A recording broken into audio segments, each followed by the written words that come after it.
أعوذ بالله من الشيطان الرجيم. بسم الله الرحمن الرحيم. ومن يقنت منكن لله ورسوله وتعمل صالحا نؤتها أجرها مرتين وأعتدنا لها رزقا كريما. يا نساء النبي لستن كأحد من النساء إن اتقيتن فلا تخضعن بالقول فيطمع الذي في قلبه مرض وقلن قولا معروفا.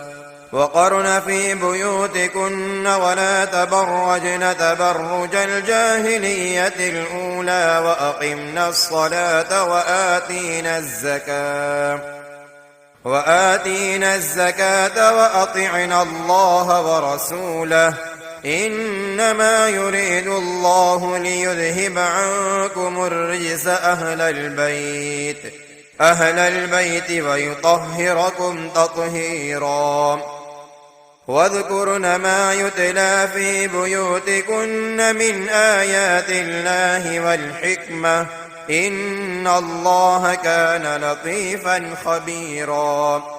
إن المسلمين والمسلمات والمؤمنين والمؤمنات والقانتين والقانتات والصادقين والصادقات والصابرين والصابرات والخاشعين والخاشعات والمتصدقين والمتصدقات والصائمين والصائمات والحافظين فروجهم والحافظات والذاكرين الله كثيرا والذاكرات أعد الله لهم مغفرة وأجرا عظيما. وما كان لمؤمن ولا مؤمنة إذا قضى الله ورسوله أمرا أن يكون لهم الخيرة من أمرهم ومن يعص الله ورسوله فقد ضل ضلالا مبينا. وإذ تقول للذي أنعم الله عليه وأنعمت عليه أمسك عليك زوجك واتق الله وتخفي في نفسك ما الله مبديه وتخشى الناس والله أحق أن تخشى. فلما قضى زيد منها وطرا زوجناكها لكي لا يكون على المؤمنين حرج في أزواج أدعيائهم إذا قضوا منهن وطرا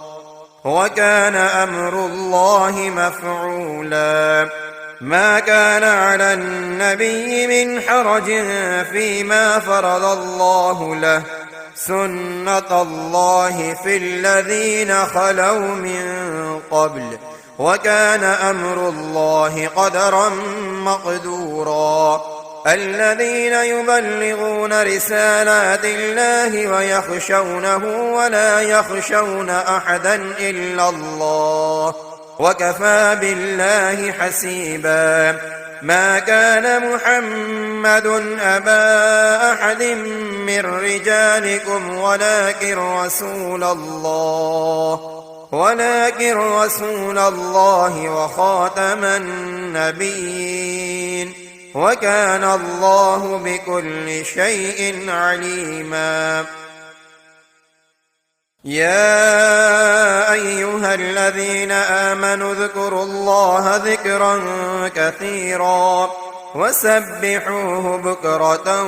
وأصيلا هو الذي يصلي عليكم وملائكته ليخرجكم من الظلمات إلى النور وكان بالمؤمنين رحيما تحيتهم يوم يلقونه سلام وأعد لهم أجرا كريما يا أيها النبي إنا أرسلناك شاهدا ومبشرا ونذيرا وداعيا إلى الله بإذنه وسراجا منيرا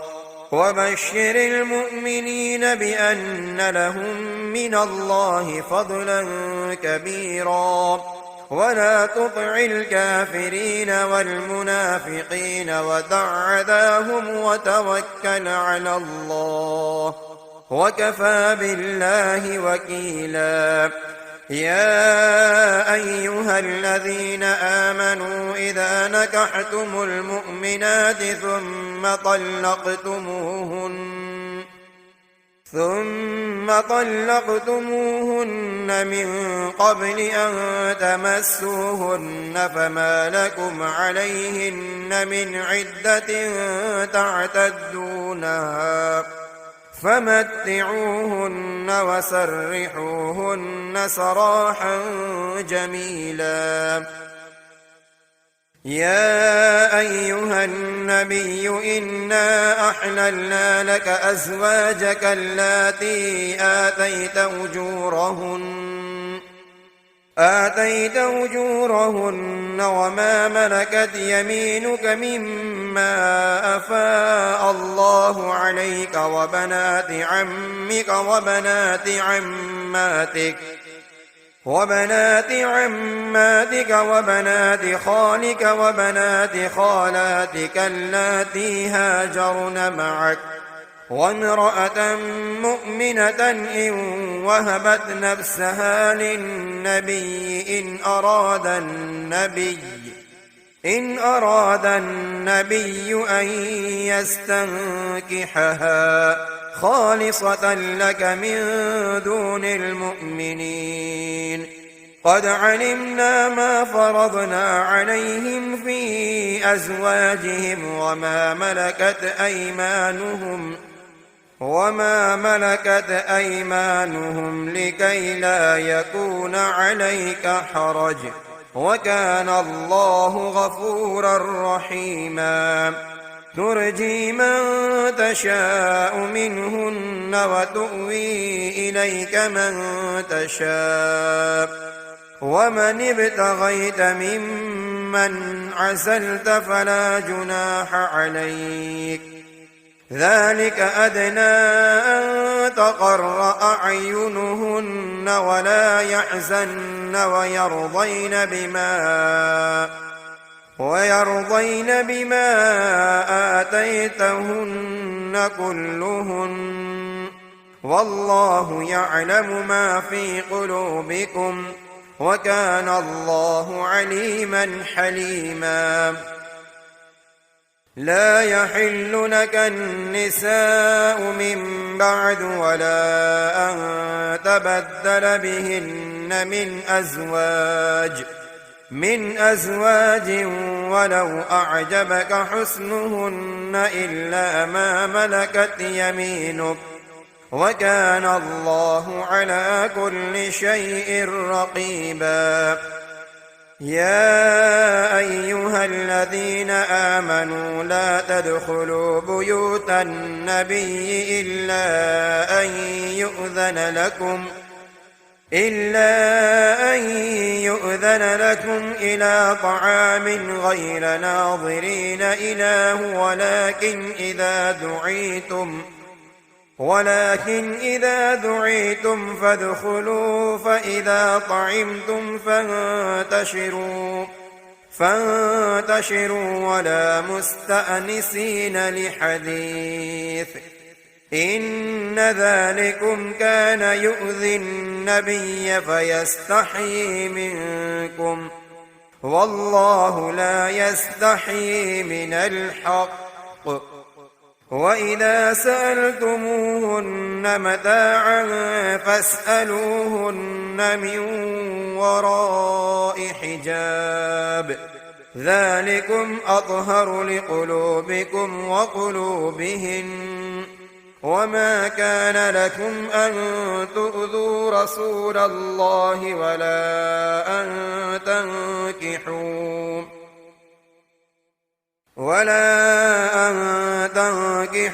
أزواجه من بعده أبدا إن ذلكم كان عند الله عظيما إن تبدوا شيئا أو تخفوه فإن الله كان بكل شيء عليما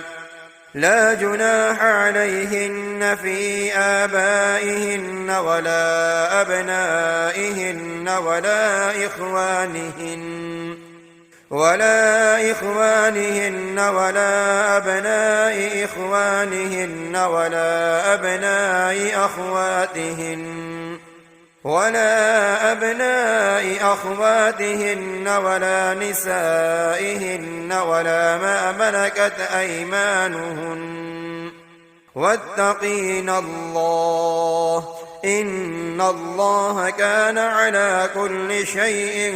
شهيدا إن الله وملائكته يصلون على النبي يا أيها الذين آمنوا صلوا عليه وسلموا تسليما إن الذين يؤذون الله ورسوله لعنهم الله في الدنيا والآخرة وأعد لهم عذابا مهينا والذين يؤذون المؤمنين والمؤمنات بغير ما اكتسبوا فقد احتملوا بهتانا وإثما مبينا يا أيها النبي قل لأزواجك وبناتك ونساء المؤمنين يدنين عليهن من جلابيبهن ذلك أدنى أن يعرفن فلا يؤذين وكان الله غفورا رحيما لئن لم ينته المنافقون والذين في قلوبهم مرض والمرجفون في المدينة لنغرينك بهم ثم لا يجاورونك فيها إلا قليلا ملعونين أينما ثقفوا أخذوا وقتلوا تقتيلا سنة الله في الذين خلوا من قبل ولن تجد لسنة الله تبديلا يسألك الناس عن الساعة قل إنما علمها عند الله وما يدريك لعل الساعة تكون قريبا إن الله لعن الكافرين وأعد لهم سعيرا خالدين فيها أبدا لا يجدون وليا ولا نصيرا يوم تقلب وجوههم في النار يقولون يا ليتنا أطعنا الله وأطعنا الرسولا وقالوا ربنا إنا أطعنا سادتنا وكبراءنا فأضلونا السبيلا ربنا آتهم ضعفين من العذاب والعنهم لعنا كبيرا يا أيها الذين آمنوا لا تكونوا كالذين آذوا موسى فبرأه الله مما قالوا وكان عند الله وجيها يا أيها الذين آمنوا اتقوا الله وقولوا قولا سديدا يصلح لكم أعمالكم ويغفر لكم ذنوبكم ومن يطع الله ورسوله فقد فاز فوزا عظيما. إنا عرضنا الأمانة على السماوات والأرض والجبال فأبين أن يحملنها وأشفقن منها وحملها الإنسان إنه كان ظلوما جهولا. ليعذب الله المنافقين والمنافقات والمشركين والمشركات ويتوب الله على المؤمنين والمؤمنات وكان الله غفورا رحيما. بسم الله الرحمن الرحيم. الحمد لله الذي له ما في السماوات وما في الأرض وله الحمد في الآخرة وهو الحكيم الخبير. يعلم ما يلج في الأرض وما يخرج منها وما ينزل من السماء وما يعرج فيها وهو الرحيم الغفور. وقال الذين كفروا لا تأتينا الساعة قل بلى وربي لتأتينكم عالم الغيب لا يعزب عنه مثقال ذرة في السماوات ولا في الأرض ولا أصغر من ذلك ولا أكبر إلا في كتاب مبين. ليجزي الذين آمنوا وعملوا الصالحات أولئك لهم مغفرة ورزق كريم. والذين سعوا في آياتنا معاجزين أولئك لهم عذاب من رجز أليم. ويرى الذين أوتوا العلم الذي أنزل إليك من ربك هو الحق ويهدي إلى صراط العزيز الحميد. وقال الذين كفروا هل ندلكم على رجل ينبئكم إذا مزقتم كل ممزق إنكم لفي خلق جديد. أفترى على الله كذبا أم به جنة بل الذين لا يؤمنون بالآخرة في العذاب والضلال البعيد. أفلم يروا إلى ما بين أيديهم وما خلفهم من السماء والأرض إن نشأ نخسف بهم الأرض أو نسقط عليهم كسفا من السماء إن في ذلك لآية لكل عبد منيب. ولقد آتينا داود منا فضلا يا جبال أوبي معه والطير وألنا له الحديد أن اعمل سابغات وقدر في السرد واعملوا صالحا إني بما تعملون بصير. ولسليمان الريح غدوها شهر ورواحها شهر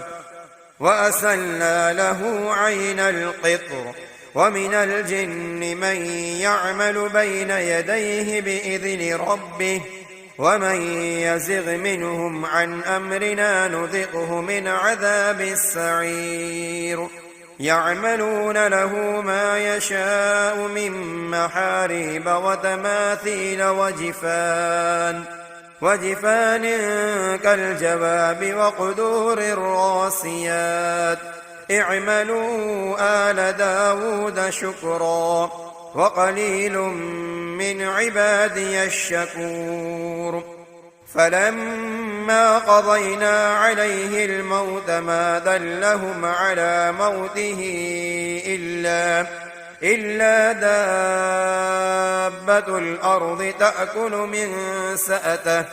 فلما خر تبينت الجن أن لو كانوا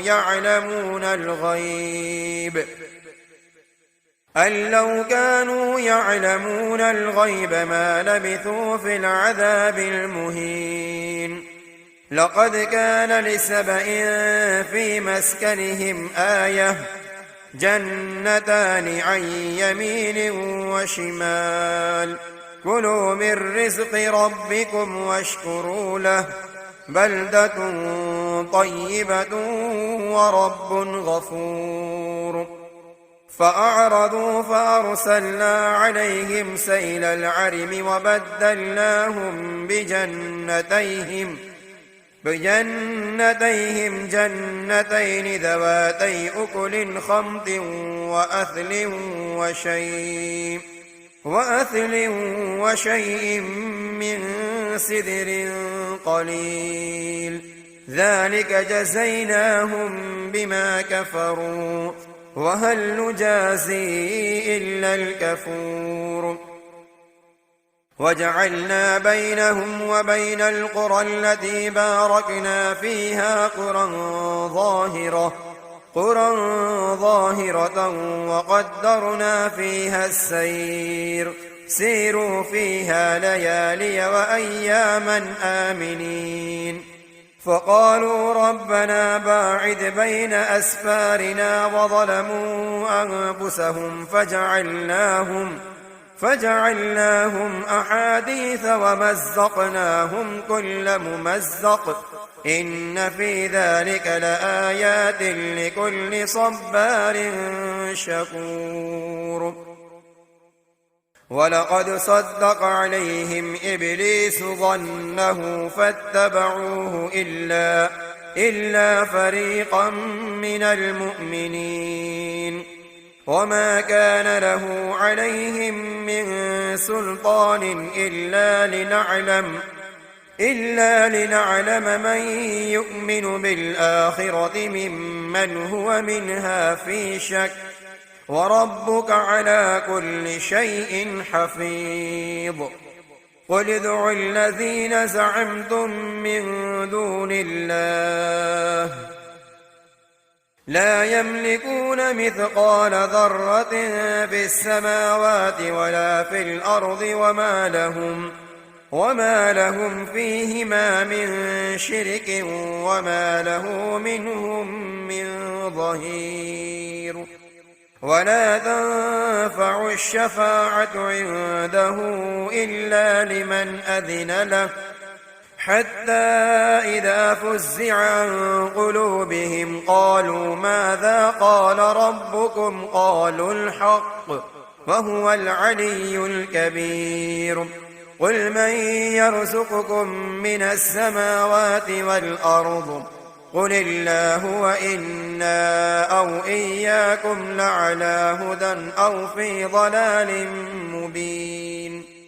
قل لا تسألون عما أجرمنا ولا نسأل عما تعملون. قل يجمع بيننا ربنا ثم يفتح بيننا بالحق وهو الفتاح العليم. قل أروني الذين ألحقتم به شركاء كلا بل هو الله العزيز الحكيم. وما أرسلناك إلا كافة للناس بشيرا ونذيرا ولكن أكثر الناس لا يعلمون. ويقولون متى هذا الوعد إن كنتم صادقين. قل لكم ميعاد يوم لا تستأخرون عنه ساعة ولا تستقدمون. وقال الذين كفروا لن نؤمن بهذا القرآن ولا بالذي بين يديه ولو ترى إذ الظالمون موقوفون عند ربهم يرجع بعضهم إلى بعض القول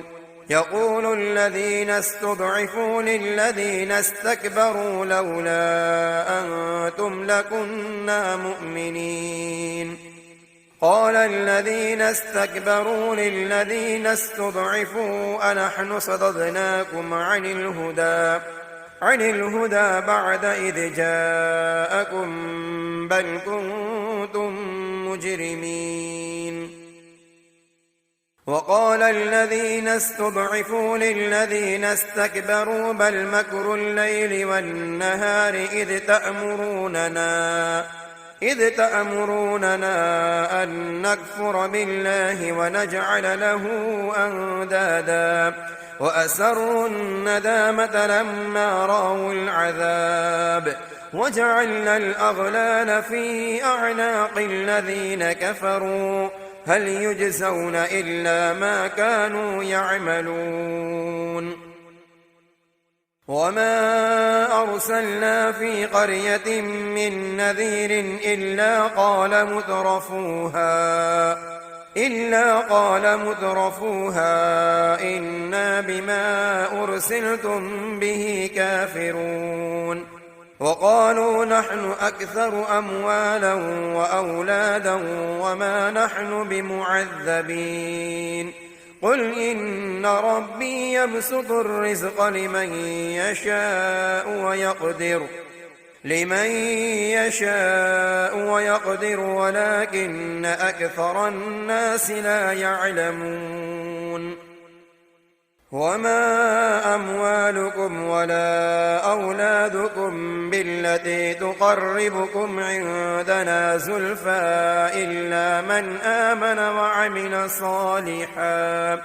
فأولئك لهم جزاء الضعف بما عملوا وهم في الغرفات آمنون والذين يسعون في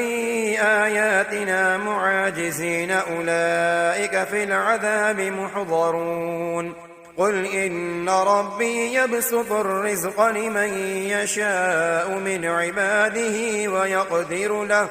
وما أنفقتم من شيء فهو يخلفه وهو خير الرازقين ويوم يحشرهم جميعا ثم يقول للملائكة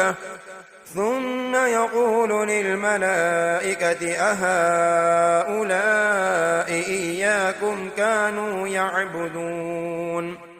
قالوا سبحانك أنت ولينا من دونهم بل كانوا يعبدون الجن أكثرهم بهم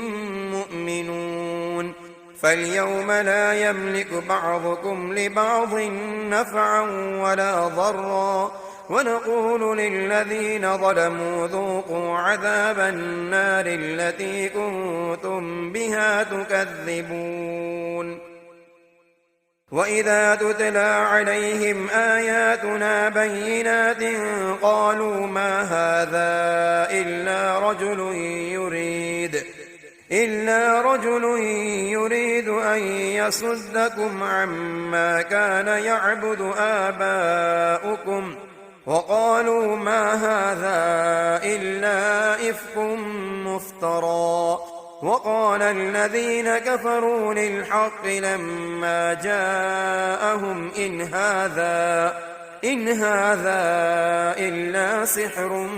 مبين وما آتيناهم من كتب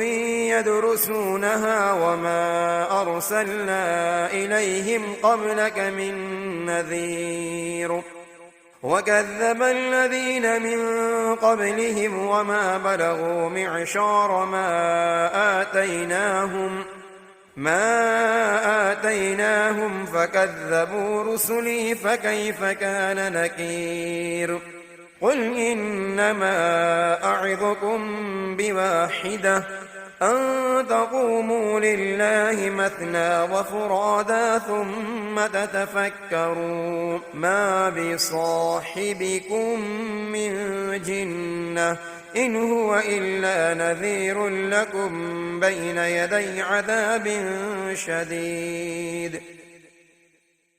قل ما سألتكم من أجر فهو لكم إن أجري إلا على الله وهو على كل شيء شهيد. قل إن ربي يقذف بالحق علام الغيوب. قل جاء الحق وما يبدئ الباطل وما يعيد. قل إن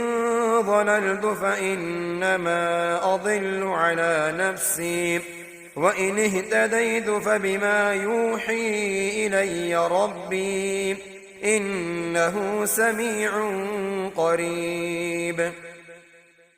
ولو ترى إذ فزعوا فلا فوت وأخذوا من مكان قريب وقالوا آمنا به وأنى لهم التناوش من مكان بعيد وقد كفروا به من قبل ويقذفون بالغيب من مكان بعيد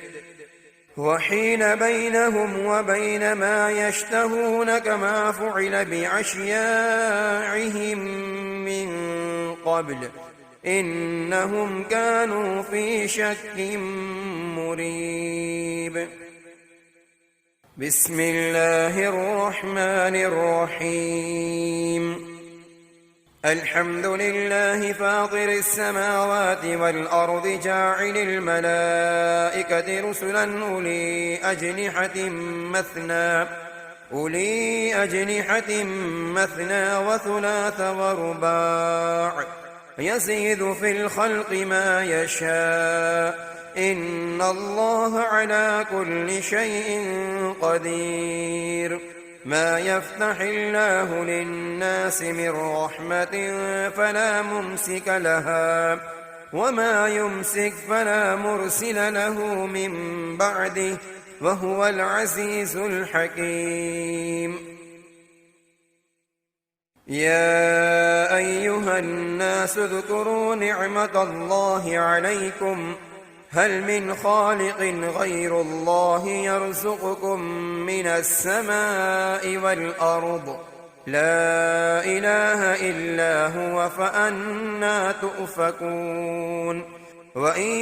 يكذبوك فقد كذبت رسل من قبلك وإلى الله ترجع الأمور. يا أيها الناس إن وعد الله حق فلا تغرنكم الحياة الدنيا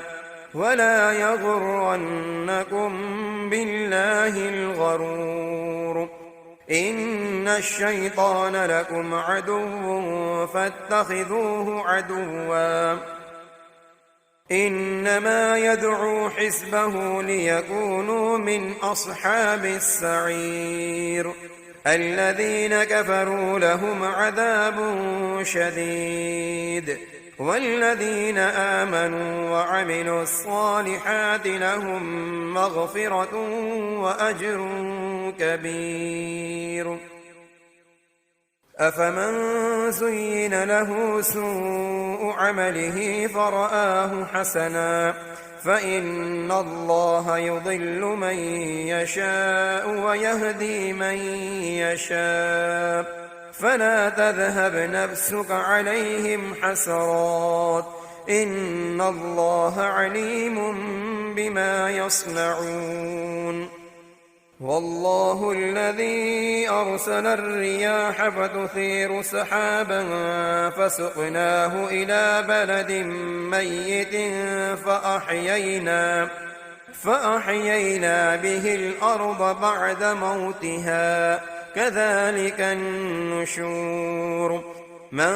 كان يريد العزة فلله العزة جميعا إليه يصعد الكلم الطيب والعمل الصالح يرفعه والذين يمكرون السيئات لهم عذاب شديد ومكر أولئك هو يبور والله خلقكم من تراب ثم من نطفة ثم جعلكم أزواجا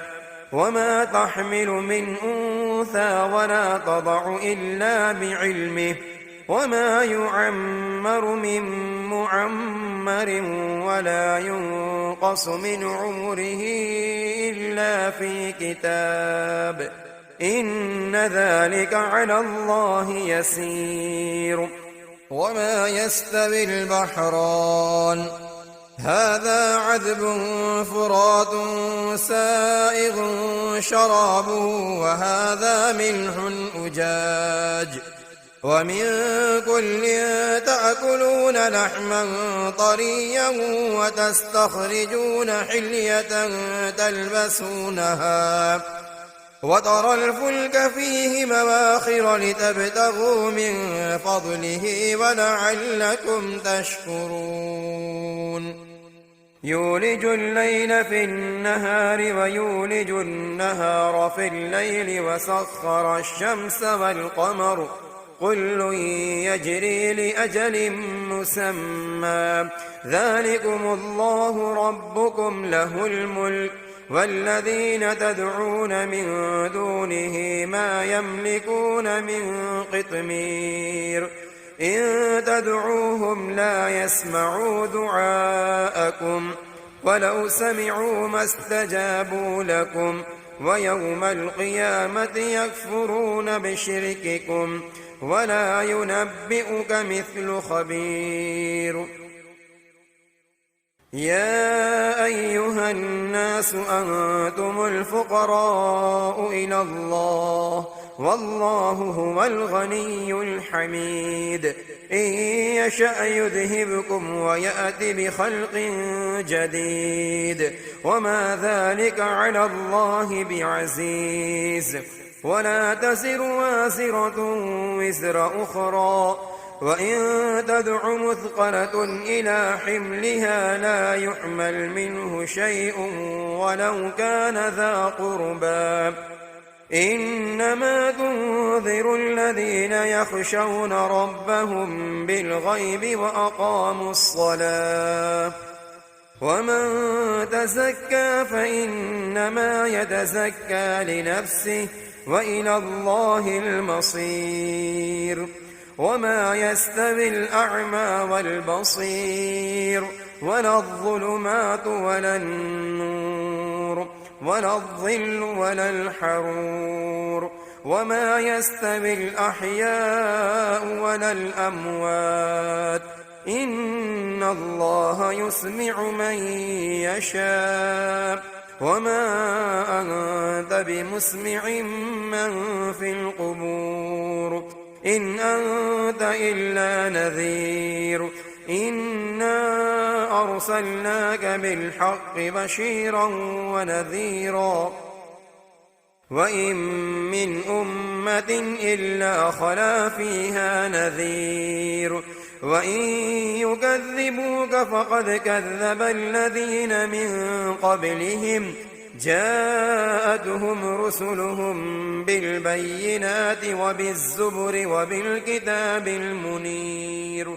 ثم أخذت الذين كفروا فكيف كان نكير ألم تر أن الله أنزل من السماء ماء فأخرجنا به ثمرات مختلفا ألوانها ومن الجبال جدد بيض وحمر مختلف ألوانها وغرابيب سود ومن الناس والدواب والأنعام مختلف ألوانه كذلك إنما يخشى الله من عباده العلماء إن الله عزيز غفور إن الذين يتلون كتاب الله وأقاموا الصلاة وأنفقوا مما رزقناهم سرا وعلانية يرجون تجارة لن تبور ليوفيهم أجورهم ويزيدهم من فضله إنه غفور شكور والذي أوحينا إليك من الكتاب هو الحق مصدقا لما بين يديه إن الله بعباده لخبير بصير ثم أورثنا الكتاب الذين اصطفينا من عبادنا فمنهم ظالم لنفسه ومنهم مقتصد ومنهم سابق بالخيرات بإذن الله ذلك هو الفضل الكبير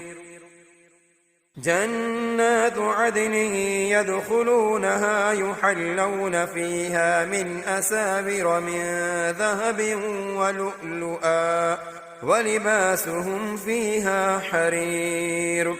وقالوا الحمد لله الذي أذهب عنا الحزن إن ربنا لغفور شكور الذي أحلنا دار المقامة من فضله لا يمسنا فيها نصب ولا يمسنا فيها لغوب والذين كفروا لهم نار جهنم لا يقضى عليهم فيموتوا ولا يخفف عنهم من عذابها كذلك نجزي كل كفور وهم يصطرخون فيها ربنا أخرجنا نعمل صالحا غير الذي كنا نعمل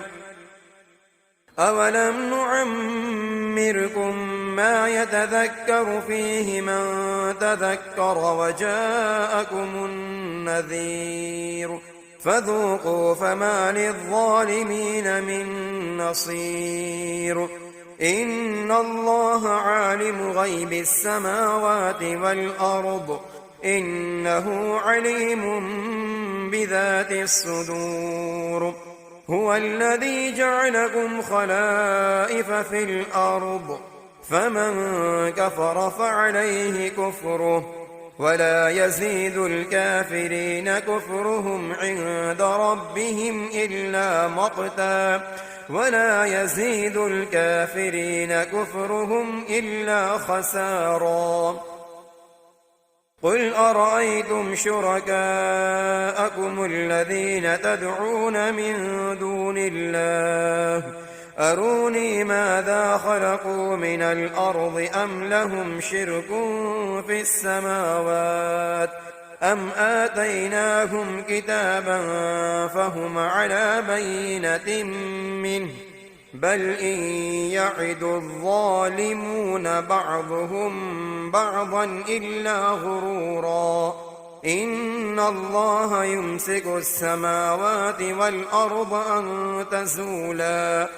ولئن زالتا إن أمسكهما من أحد من بعده إنه كان حليما غفورا وأقسموا بالله جهد أيمانهم لئن جاءهم نذير ليكونن أهدى من إحدى الأمم فلما جاءهم نذير ما زادهم إلا نفورا استكبارا في الأرض ومكر السيء ولا يحيق المكر السيء إلا بأهله فهل ينظرون إلا سنة الأولين فلن تجد لسنة الله تبديلا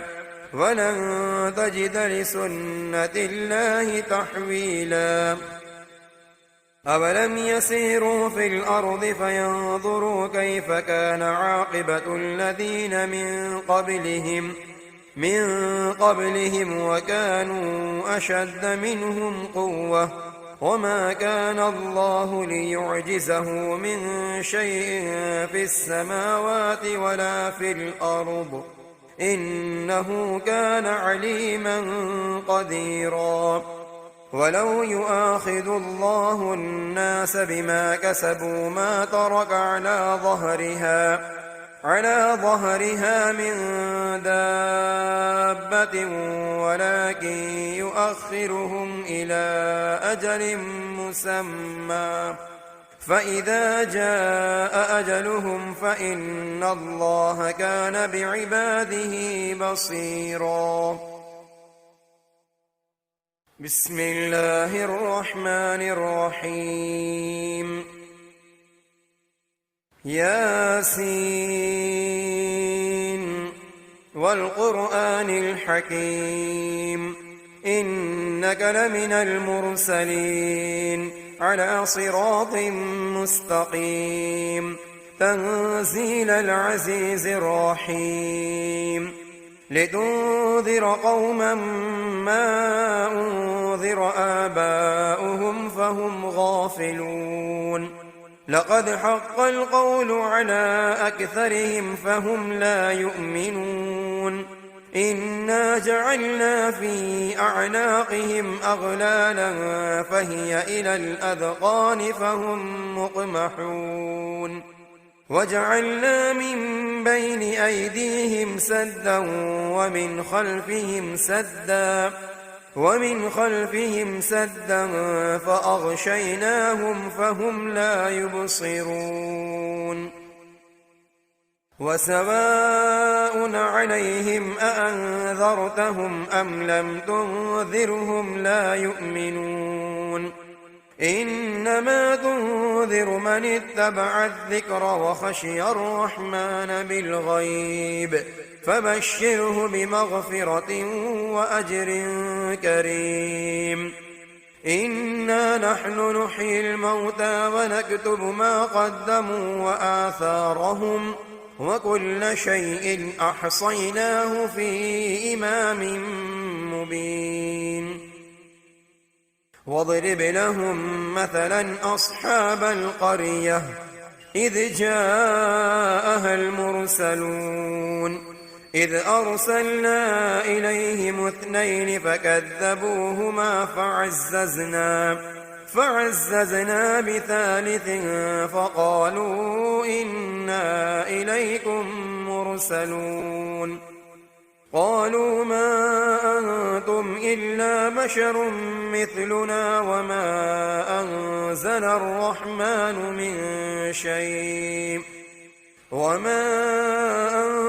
الرحمن من شيء إن أنتم إلا تكذبون قالوا ربنا يعلم إنا إليكم لمرسلون وما علينا إلا البلاغ المبين قالوا إنا تطيرنا بكم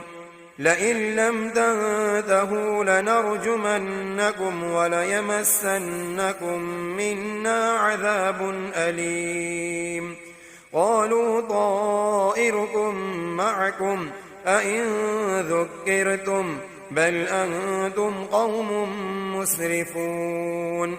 وجاء من أقصى المدينة رجل يسعى قال يا قوم اتبعوا المرسلين اتبعوا من لا يسألكم أجرا وهم مهتدون.